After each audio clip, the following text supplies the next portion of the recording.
بسم اللہ الرحمن الرحیم۔ السلام علیکم محترم ناظرین۔ حضرت موسیٰ علیہ السلام نے ایک دفعہ اللہ تعالیٰ سے پوچھا کہ میرے ساتھ جنت میں کون ہوگا؟ ارشاد ہوا فلاں قصاب تمہارے ساتھ ہوگا۔ حضرت موسیٰ علیہ السلام کچھ حیران ہوئے اور اس قصاب کی تلاش میں چل پڑے۔ وہاں دیکھا تو ایک قصاب اپنی دکان میں گوشت بیچنے میں مصروف تھا۔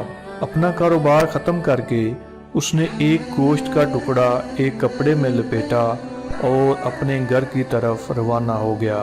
حضرت موسیٰ علیہ السلام نے اس قصاب کے بارے میں مزید جاننے کے لیے بطور مہمان اس کے گھر چلنے کی اجازت چاہی۔ اپنے گھر پہنچ کر قصاب نے گوشت پکایا، پھر روٹی پکا کر اس کے ٹکڑے شوربے میں نرم کیے اور دوسرے کمرے میں چلا گیا جہاں ایک انتہائی کمزور بڑھیا پلنگ پر لیٹی ہوئی تھی۔ قصاب نے بمشکل اسے سہارا دے کر اٹھایا، ایک ایک لقمہ اس کے منہ میں دیتا رہا۔ جب اس نے کھانا تمام کیا تو اس نے بڑھیا کا منہ صاف کر دیا۔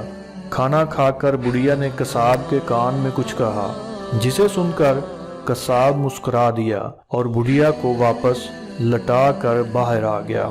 حضرت موسیٰ علیہ السلام جو یہ سب دیکھ رہے تھے، آپ نے قصاب سے پوچھا یہ عورت کون ہے اور اس نے تیرے کان میں کیا کہا جس پر تو مسکرا دیا؟ قصاب بولا اے اجنبی، یہ عورت میری ماں ہے۔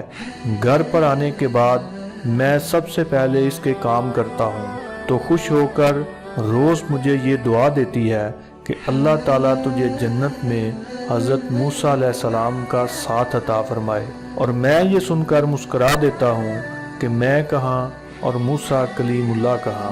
یہ سننے کے بعد موسیٰ علیہ السلام نے قصاب کو بشارت دی کہ اللہ تعالیٰ نے تیری ماں کی دعا قبول کر لی ہے اور میں ہی موسیٰ ہوں۔ یہ سن کر اس کے خوشی کے آنسو نکل آئے۔ اللہ تعالیٰ ہم سب کو اپنے والدین کی خدمت کرنے کی توفیق عطا فرمائے اور جنت میں اپنے نیک بندوں کا ساتھ عطا فرمائے، آمین ثم آمین۔